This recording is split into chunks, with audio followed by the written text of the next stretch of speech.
Hello guys, how to fix keyboard slow respond in Windows 11 and Windows 10. And the first method to resolve this issue is right click on a start button, choose settings. In settings window from the left pane, go to the section accessibility. Click on it, thereafter go to right side, scroll down and you will find the option keyboard. Click on it.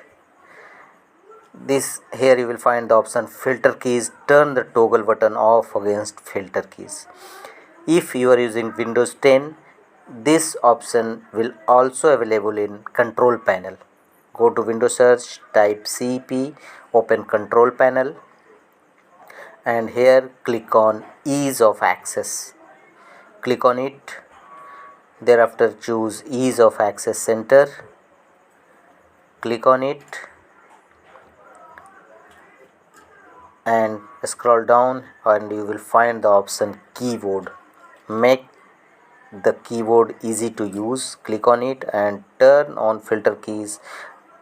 Make uncheck against this option and now your keyboard will fast respond accordingly. The second method is through device manager. Right click on a start button, choose device manager. Go to the keyboard section, expand it and right click on keyboard driver, update driver. Choose browse my computer for drivers. Here choose let me pick from a list of available drivers on my computer. Click on it, select driver and choose next. Windows will now automatically update your keyboard driver accordingly.